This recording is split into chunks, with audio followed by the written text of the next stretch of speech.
I wanted to start a series on building a traditional Moravian workbench. Unfortunately, when I decided to start recording, I had already completed the legs as well as cutting all the layers of the top. I decided to go with a laminated plywood construction. I didn't want to use some beautiful work of art that I couldn't abuse. I plan on using this workbench to its fullest, and if I get glue on it, hit it with a sledge, and put a big dent in the top, get paint or finish on it, I don't want to be disappointed. I think this will, in fact, make me quite pleased, as the stories of various projects will be written in the very scars and marks that are made upon such a bench. My requirements are this. First, it must be heavily built. I want to be able to park a truck on top of this thing. I want to plane a board and have absolutely no give. I want to hit something with a big hammer and not have my bench move on me. Secondly, this bench has to be fairly big. I planned on 30 inches by 8 feet long. This allows me to have plenty of space for whatever project might be in store for me. Thirdly, I do have to make plans to move this bench at some point. I don't plan on using this shop the rest of my life. I mean, it might happen that way, but if I do move, I don't want to need 4 guys to help move it. On this YouTube channel, I want to take you through my journey. I want to include my frustration and my mistakes, as well as my troubleshooting and hopefully innovative solutions, even if it's only in my own mind. In the end, we will both see whether or not I'm successful.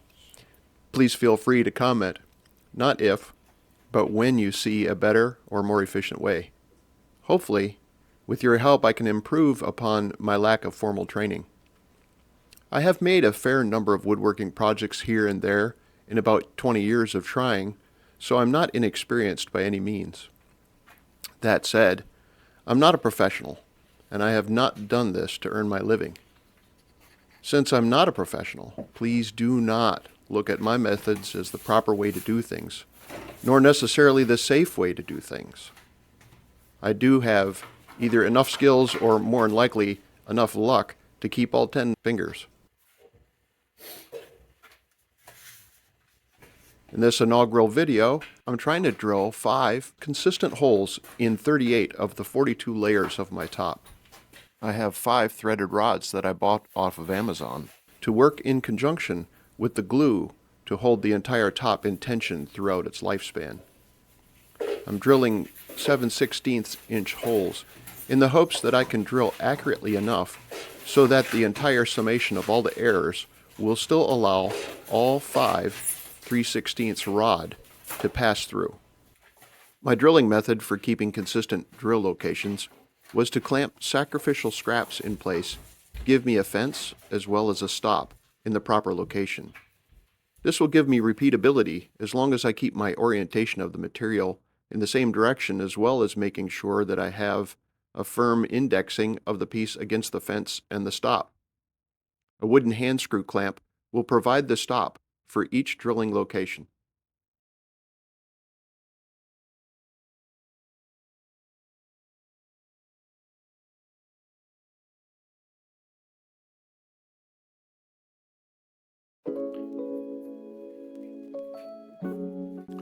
Now we can see how well we did.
One more set to go, right here in the middle.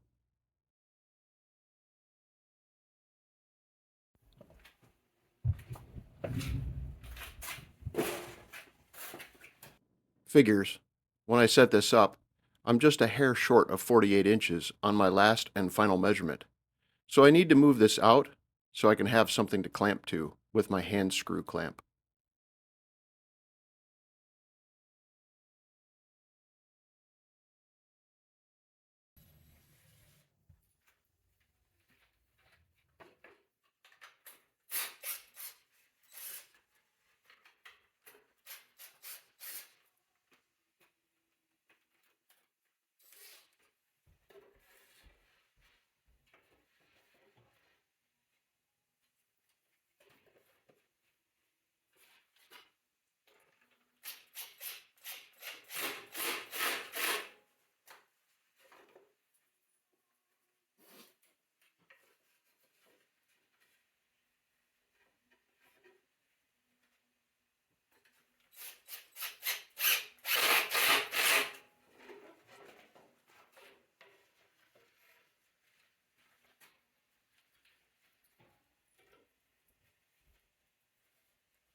I always go the wrong way first.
Perfect.